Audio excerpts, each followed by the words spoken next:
Good morning class, जय श्री राम। आज है 8 मार्च 2026 और आज हम पढ़ने वाले हैं 8 मार्च 2026 का करंट अफेयर। सबसे पहली बात तो दिमाग में इस बात को बिठा लो कि करंट अफेयर सभी एग्जाम में आता है और उसके अकॉर्डिंग आपको पढ़ना है। और इसके बाद ध्यान रखना है, नोट्स बनाते हुए आपको लिए पढ़ना है, ये आपको ध्यान रखना। नोट्स बनाते हुए पढ़ोगे आप ताकि एग्जाम टाइम में आप एक बार इसको अच्छे से देख सको, है ना। तो दिमाग में इस बात को बिठा के चलना है कि करंट अफेयर हमारे लिए सभी एग्जाम में आता है। और ये क्लास आपके लिए ध्यान रखना, मेरी क्लास जो आपकी होती है वो आपको करंट अफेयर के साथ साथ में उससे संबंधित जीएस भी मेरी क्लास में होता है, तो आपके लिए और ज्यादा पावरफुल रहती है। चलिए स्टार्ट करते हैं। तो पहला क्वेश्चन है, विश्व स्वास्थ्य दिवस कब मनाया गया? अभी हाल ही में विश्व स्वास्थ्य दिवस मनाया गया, तो वो कब मनाया जाता है? वो मनाया जाता है बेटा 7 अप्रैल। हर साल 7 अप्रैल को विश्व स्वास्थ्य दिवस मनाया जाता है, ये आपको ध्यान रखना है। और कब से मनाया जा रहा है बेटा? तो 1950 से। कब से? 1950 से हर साल 7 अप्रैल को। कब बेटा? 7 अप्रैल को विश्व स्वास्थ्य दिवस मनाया जाता है। विश्व स्वास्थ्य दिवस मनाया जाता है, ध्यान रखना है, ठीक है ना। हर साल 7 अप्रैल को 1950 से अभी तक जो है 7 अप्रैल को विश्व स्वास्थ्य दिवस मनाया जाता है हर साल। ध्यान रखना आपको, 7 अप्रैल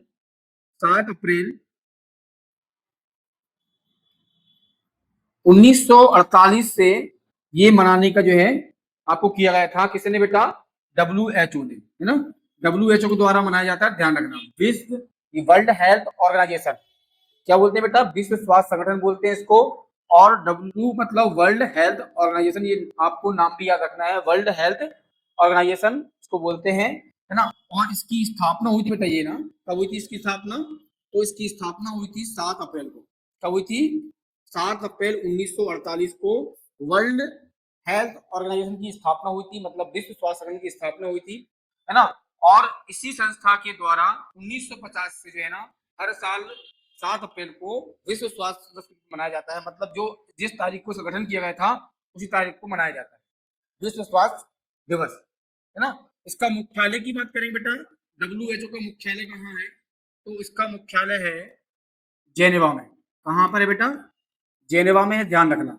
जेनेवा स्विट्जरलैंड में है। कहाँ पर बेटा? जेनेवा स्विट्जरलैंड में है। इसके कुल सदस्य की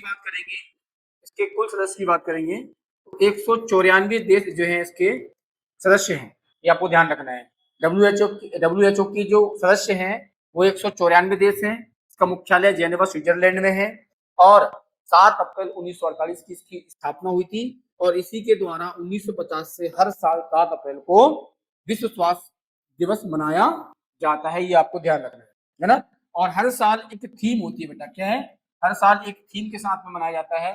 तो 2026 की जो थीम है ना, वो थीम है बेटा टुगेदर फॉर हेल्थ, ठीक है ना। Together health together for health stand with science, ये 2026 की थीम है। थीम भी याद रखना बेटा, together for health stand with science, ये आपको ध्यान रखना है। ये आपकी 2026 की थीम है। थीम के साथ में आपको याद रखना है, हर साल विश्व स्वास्थ्य दिवस मनाया जाता है 7 अप्रैल को। 1950 से हर साल 7 अप्रैल को विश्व स्वास्थ्य दिवस मनाया जाता है। क्यों मनाया जाता है बेटा? 7 अप्रैल 1948 को WHO मतलब विश्व स्वास्थ्य संगठन की स्थापना हुई थी, इसीलिए 7 अप्रैल को विश्व स्वास्थ्य दिवस मनाया जाता है ना बेटा। WHO की स्थापना 1948 में हुई थी। इसका मुख्यालय जेनेवा स्विट्जरलैंड में है और कुछ सदस्य हैं 194। भाई हम बात करेंगे बेटा 2026 की विश्व स्वास्थ्य दिवस की जो थीम थी, वो थी together for health stand with science, ये आपको ध्यान रखना है। चलिए नेक्स्ट क्वेश्चन देखते हैं। हाल ही में किस हाईकोर्ट ने न्यायिक फैसले लेने के या फैसलों का मसौदा तैयार करने के लिए एआई पर रोक लगा दी? ये बहुत अच्छा काम हुआ है बेटा, ध्यान रखना।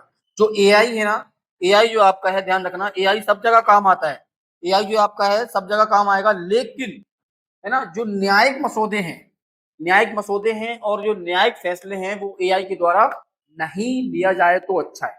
ये आप जो है ना, ये हाई कोर्ट ने बहुत अच्छा फैसला लिया है। मैं भी ये मतलब इसके सपोर्ट में हूँ।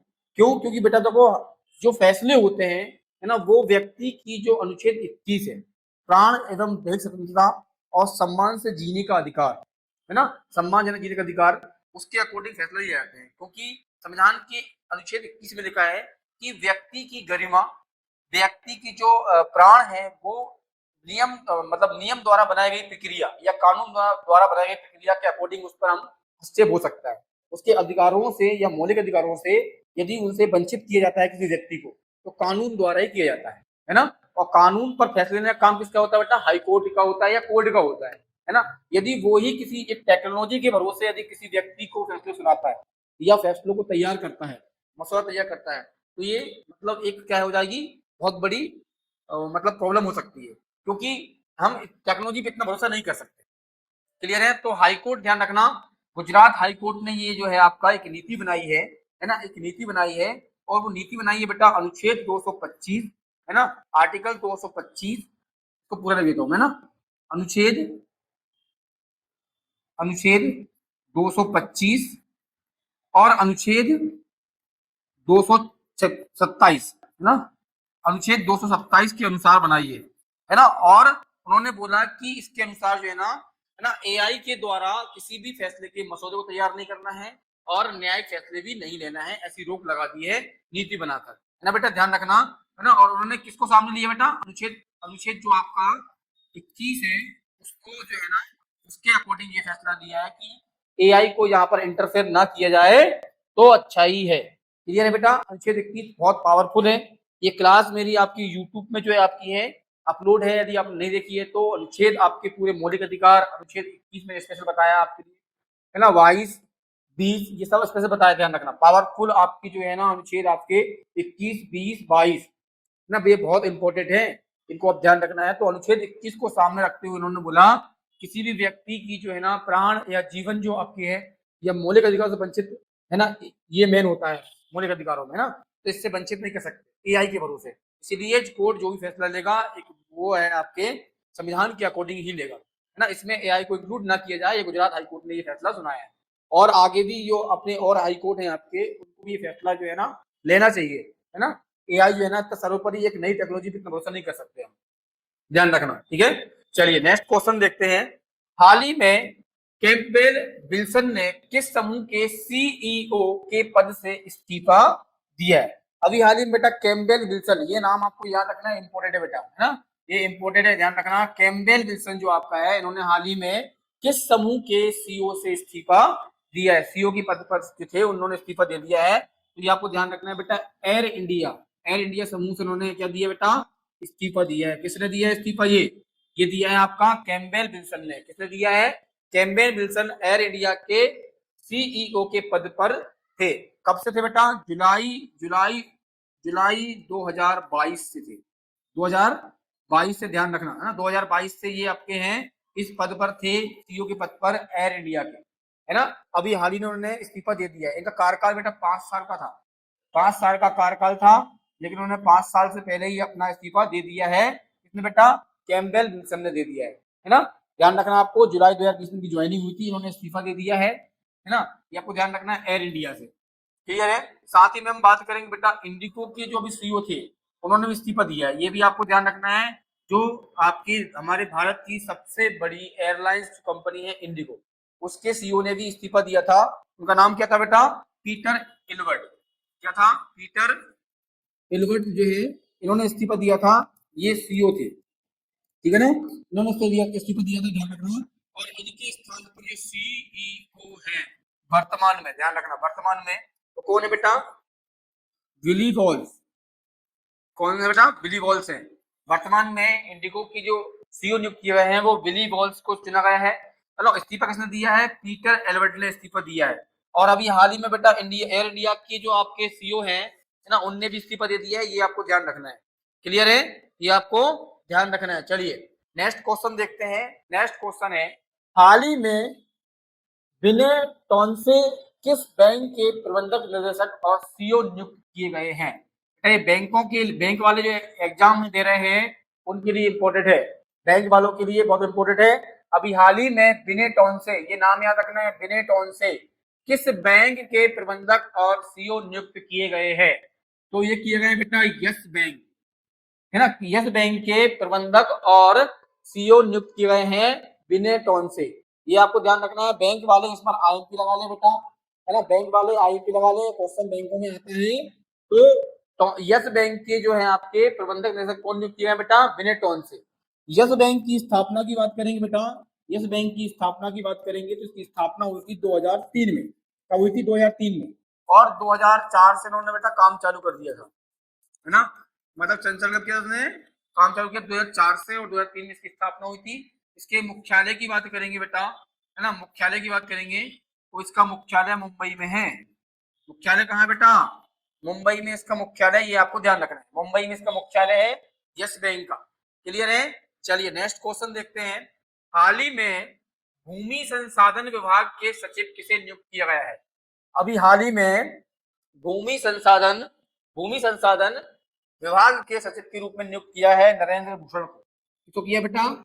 नरेंद्र भूषण को भूमि संसाधन विभाग के सचिव के रूप में नियुक्त किया गया है। ये आपके लिए ध्यान रखना है। चलिए नेक्स्ट क्वेश्चन है। हाल ही में एवरेस्ट बेस कैंप तक साइकिल से पहुंचने वाली पहली भारतीय महिला कौन बनी? ठीक है ना।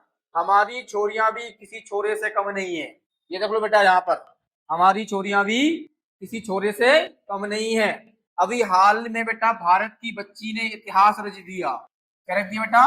भारत का इतिहास रच दिया। भारत की पहली महिला बन गई है जो एवरेस्ट बेस कैंप तक साइकिल से पहुंच गई, है ना। कहां तक पहुंची बेटा? साइकिल से पहुंच गई, है ना।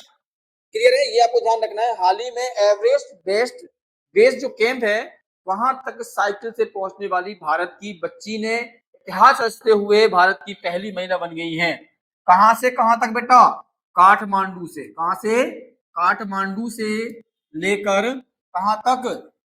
एवरेस्ट बेस कैंप तक। कहां पर बेटा? काठमांडू से लेकर एवरेस्ट बेस कैंप तक पहुंची है साइकिल से। यदि हम इसकी दूरी की बात करेंगे बेटा, दूरी कितनी है? 5364 मीटर दूर है, लगभग 5-5.5 किलोमीटर लगभग, है ना। ये आप देख सकते हो, लगभग 5.5 किलोमीटर दूरी है ना। ये मतलब इतनी दूरी पर पहुंचने वाली बच्ची ना एवरेस्ट बेस कैंप तक। ध्यान रखना बेटा, जहां पर ऑक्सीजन की मात्रा कम हो जाती है। हाँ, ऐसा करते हैं लोग वाग, क्योंकि ऑक्सीजन नहीं मिल पाता। इतनी ऊंचाई पर साइकिल से बच्ची पहुंची, बहुत मुसीबत में पहुंची। -12 डिग्री सेल्सियस टेम्परेचर, जहां लोग जम जाए बर्फ की तरह, वहां पर ये बच्ची ने 8 से 10 घंटे तक साइकिल से मकसद की और आगे बढ़ी। ठीक है ना। ये है छोरी, ये है छोरी जो 8-10 घंटे साइकिल चलाकर -12 डिग्री सेल्सियस पर आगे बढ़ी बेटा, जहां पे खून जम जाया, है ना, जहां पर खून जम जाए वहां पर। और 5364 मीटर दूरी पर इसने बेटा दूरी तय करी है। काठमांडू से स्टार्ट किया और एवरेस्ट बेस कैंप तक पहुंची।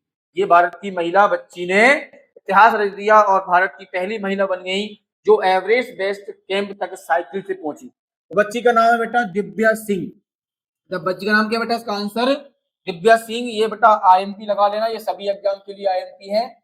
ये मेरा वादा है बेटा, सभी एग्जाम के लिए आईएमपी है। ये इतिहास है, ये अभी करंट अफेयर है, ये आगे चल के इतिहास बन जाएगा, क्योंकि ये पहली महिला है बेटा, ध्यान रखना, पहली महिला है, इतिहास बनने वाला है ये दिव्या सिंह। आंसर इसका है बेटा, ये उत्तर प्रदेश की रहने वाली है। किस राज्य की बेटा? उत्तर प्रदेश को। तो गर्व होना चाहिए इस बच्ची पर, इनाम दिया जाए इसे। उत्तर प्रदेश सरकार को इस, है ना, इनाम दिया जाए, है ना। उत्तर प्रदेश सरकार की जो है ना बेटा नींद थोड़ी लेट खुलेगी, तो पुरस्कार तो दिया जाएगा, थोड़ी लेट खुलेगी, तो इसको इनाम दिया जाए उत्तर प्रदेश सरकार को। इसकी उम्र की बात करें बेटा, 28 वर्ष की है बच्ची, है ना।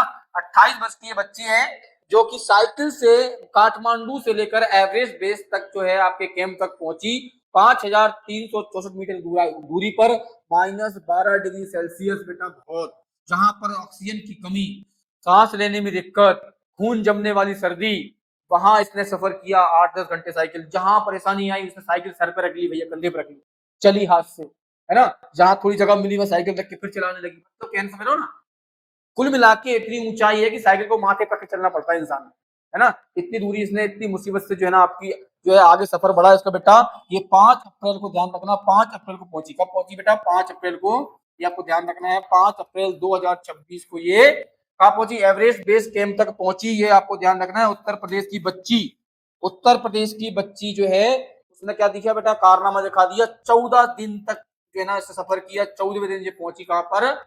एवरेस्ट बेस कैंप तक पहुंची। चलिए नेक्स्ट क्वेश्चन देख लें। चलिए, हाल ही में भारत ने भूकंप बाढ़ पीड़ितों के लिए किस देश की सहायता के रूप में जो है सामग्री भेजी, है ना?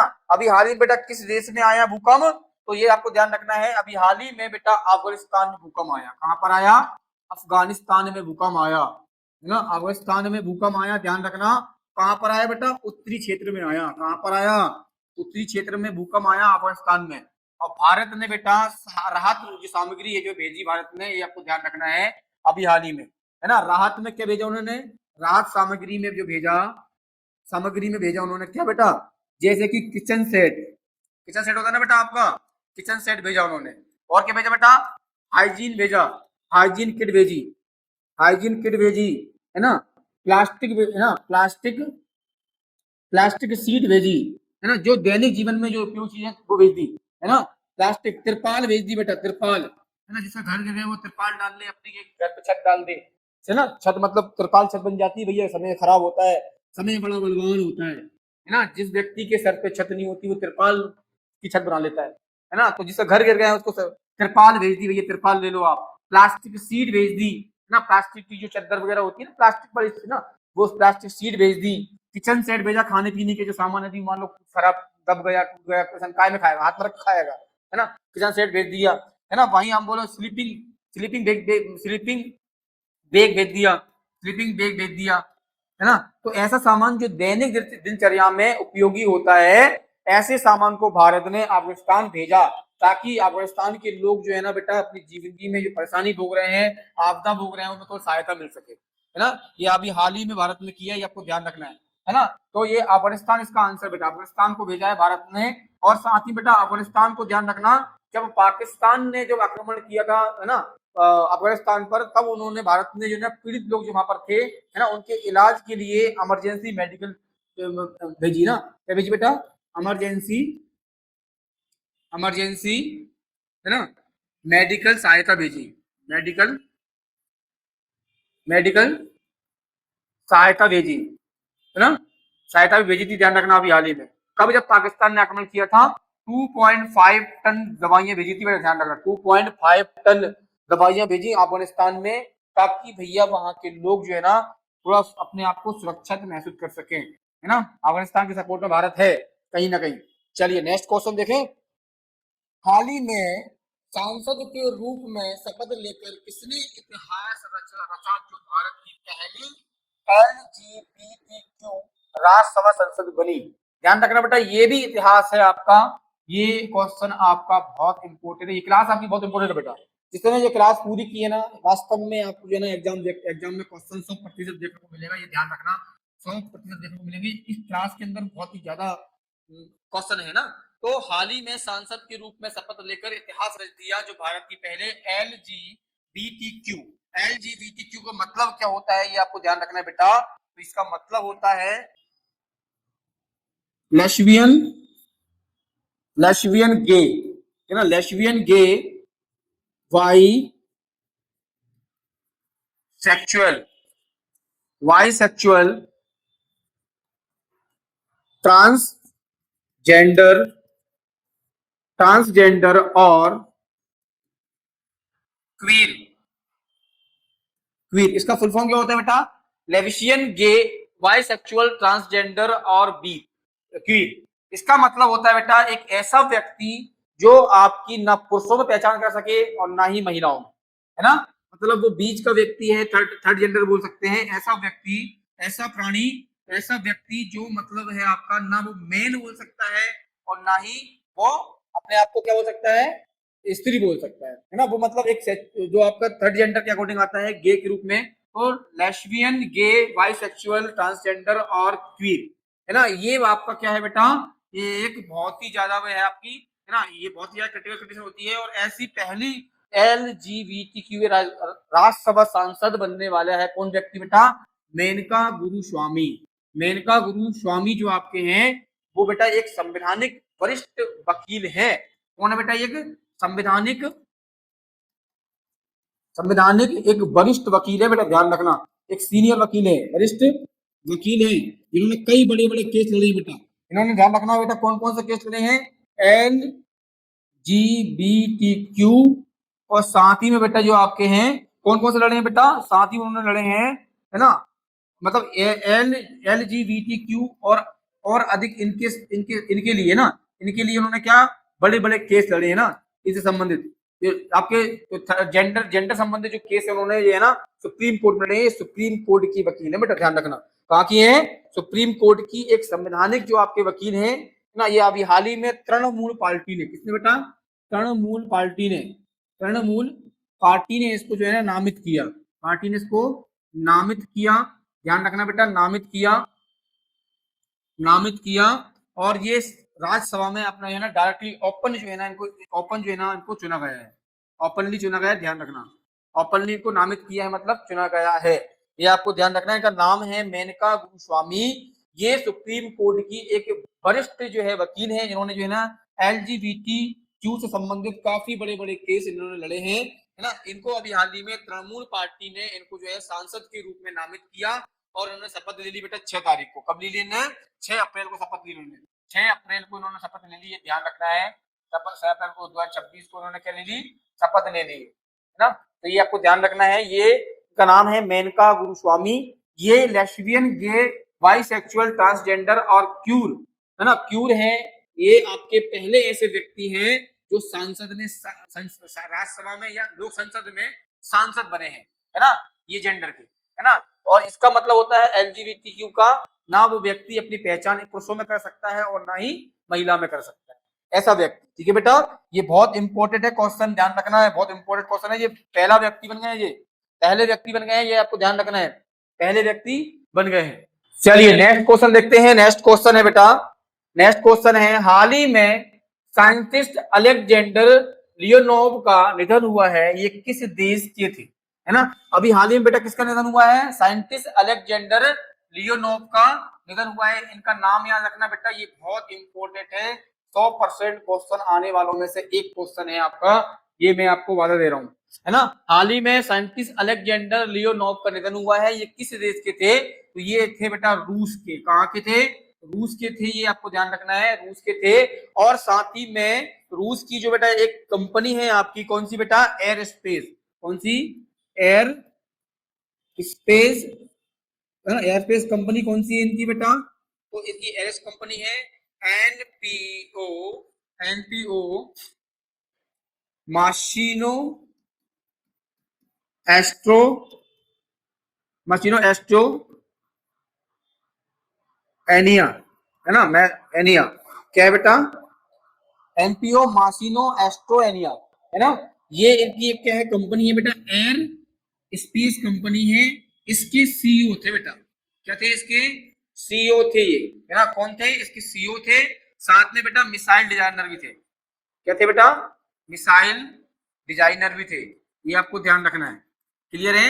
ये आपके साइंटिस्ट अलेक्जेंडर लियोनोव जो है ना, रूस के एयरस्पेस कंपनी एनपीओ माइसिनो एस्ट्रोनिया की जो आपके हैं वो सीईओ भी थे और साथ में ही मिसाइल डिजाइनर भी थे। क्लियर है? अब ये इंपोर्टेंट क्यों है बेटा?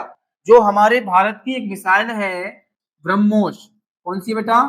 ब्रह्मोस मिसाइल, ये भारत की अपनी एक मिसाइल है ना, मिसाइल है। इस मिसाइल में बेटा, इस मिसाइल को किसने बनाया है? एनपीओ, है ना, मासिनो, एनपीओ मशीनो एस्ट्रो एस्टोनिया, है ना, इसने और प्लस डीआरडीओ, डीआरडीओ ने मिलकर बनाई है। मतलब इनका ये है बेटा संयुक्त प्रोजेक्ट है, ये क्या है? संयुक्त प्रोजेक्ट है, ये आपको ध्यान रखना है। क्लियर है? जो हमारे ब्रह्मोस जो मिसाइल है भारत की, ये मिसाइल जो है ना एनपीओ मासिनो एस्टोनिया और डीआरडीओ द्वारा संयुक्त रूप से जो डिजाइन किया है, इसको बनाया गया है ना। मतलब हम बोल सकते हैं बेटा जो ब्रह्मोस जो मिसाइल है वो रूस और भारत की संयुक्त है। क्या है बेटा? संयुक्त मिसाइल है है ना। संयुक्त मिसाइल है, ये आपको ध्यान रखना है। क्लियर है, संयुक्त मिसाइल है, ये आपको ध्यान रखना है, रूस और भारत की। इसका नाम किस पर रखा बेटा, तो भारत की बेटा रूस की मॉस्कोवा नदी, मॉस्कोवा नदी उसके नाम पर रखा है, प्लस भारत की ब्रह्मपुत्र नदी, ब्रह्मपुत्र नदी ध्यान रखना है ना, ब्रह्मपुत्र नदी, इन दोनों नदियों के नाम पर इसको नाम रखा ब्रह्मोस। क्या रखा बेटा, ब्रह्मोस। रूस की नदी मॉस्कोवा, भारत की नदी ब्रह्मपुत्र, इन दोनों के नाम से नाम बनाया ब्रह्मोस। और रूस की एनपीओ, माइसिनो, एस्ट्रेनिया और डीआरडीओ जो आपकी भारत की है, उन दोनों ने संयुक्त रूप से इस मिसाइल को बनाया है, डिजाइन किया है। ये आपको ध्यान रखना है, ये बहुत इंपॉर्टेंट है ना। अभी हाल ही में जो है ना, जो रूस के एयरस्पेस कंपनी के एनपीओ, माइसिनो, एस्ट्रेनिया जो है आपके, उसके सीईओ और missile designer scientist Alexander Leonov का निधन हुआ है। ये आपको ध्यान रखना है, ये बहुत इंपॉर्टेंट है। हमारी जो ब्रह्मोस मिसाइल जो प्रोजेक्ट है, उसका जो है ना एक मेन साथी व्यक्ति था ये ना, ध्यान रखना, इनका निधन हो गया है। ब्रह्मोस मिसाइल बेटा ध्यान रखना, भारत की सुपरसोनिक क्रूज मिसाइल है ना, ध्यान रखना, भारत की सुपरसोनिक क्रूज मिसाइल में से एक और सबसे तेज गति से चलने वाली, विश्व की सबसे तेज चलने वाली मिसाइलों में से एक मिसाइल ब्रह्मोस अपनी, ध्यान रखना। ये कौन सी मिसाइल है बेटा, क्रूज मिसाइल है, ये आपको ध्यान रखना है। चलिए नेक्स्ट क्वेश्चन देखते हैं। सपने उनके पूरे नहीं होते हैं जिनके ख्वाब बड़े होते हैं। सपने उनके पूरे नहीं होते हैं जिनके ख्वाब बड़े होते हैं, सपने उनके पूरे होते हैं जो जिद पे अड़े होते हैं। चलिए नेक्स्ट क्वेश्चन देखते हैं अपन। नेक्स्ट क्वेश्चन है, हाल ही में एम चिन्ना स्वामी स्टेडियम में राहुल द्रविड़ और अनिल कुंबले के नाम पर स्टैंड का अनावरण हुआ है ना। ये स्टेडियम कहाँ है, एम चिन्ना स्वामी स्टेडियम कहाँ है, स्टेडियम से क्वेश्चन पूछा था बेटा, कहाँ पर क्या है। तो अभी हाल ही में एम चिन्ना स्वामी स्टेडियम जो है आपका, उस स्टेडियम में राहुल द्रविड़ और अनिल कुंबले के नाम पर स्टैंड का अनावरण हुआ है। ये स्टेडियम कहाँ है बेटा, तो बेंगलुरु में है। ये स्टेडियम कहाँ है, बेंगलुरु कर्नाटक में है, आपको ध्यान रखना है, ठीक है ना, बेंगलुरु कर्नाटक में है, ये आपको ध्यान रखना है, एम चिन्ना स्वामी स्टेडियम। इस स्टेडियम में अनिल कुंबले और राहुल द्रविड़ के नाम पर स्टैंड बनाने का जो है आपका अनावरण किया है। अनावरण किसने किया बेटा, तो ये किया है कर्नाटक राज्य क्रिकेट एसोसिएशन जो है आपके, उसके अध्यक्ष कौन है बेटा, तो अध्यक्ष है वेंकटेश प्रसाद। कौन है, वेंकटेश प्रसाद। और उपाध्यक्ष कौन है बेटा, उपाध्यक्ष है सुजीत सैम सुंदर, ठीक है ना, सोम सुंदर है ना, सोम सुंदर। तो इन्होंने जो है ना, दोनों ने मिलकर यह अनावरण किया है। कर्नाटक राज्य क्रिकेट एसोसिएशन के अध्यक्ष वेंकटेश प्रसाद और उपाध्यक्ष सोम सुंदर, इन्होंने जो है ना अभी हाल ही में स्टैंड का अनावरण किया है राहुल द्रविड़ और अनिल कुंबले का। इस स्टेडियम में क्या बेटा, एम चिन्नास्वामी स्टेडियम, जो कहाँ है, बेंगलुरु में है। साथ ही में एक बात और बोली बेटा, जो महिला आपकी है, भारतीय की पूर्व महिला है ना, भारत क्रिकेट की पूर्व महिला, जिनका नाम है बेटा शांता रंगास्वामी, शांता रंगास्वामी, इनके नाम पर भी स्टैंड बनेगा, है ना, इनके नाम पर भी स्टैंड बनेगा, ये आपको ध्यान रखना है। क्लियर है, इनके नाम पर भी स्टैंड बनने वाला है। जो भारत की पूर्व महिला क्रिकेटर शांता रंगास्वामी, इनके नाम पर भी स्टैंड बनने वाला है। और अनावरण कर दिया है अनिल कुंबले और राहुल द्रविड़ के स्टैंड का। किसने किया है, कर्नाटक राज्य क्रिकेट एसोसिएशन के अध्यक्ष वेंकटेश प्रसाद और उपाध्यक्ष सुजीत सोम सुंदरम ने किया है, ये आपको ध्यान रखना है। आज की क्लास में बेटा बहुत इंपॉर्टेंट क्वेश्चन रहे हैं आपके। अब मिलेंगे हम नेक्स्ट क्लास में। जय श्री राम।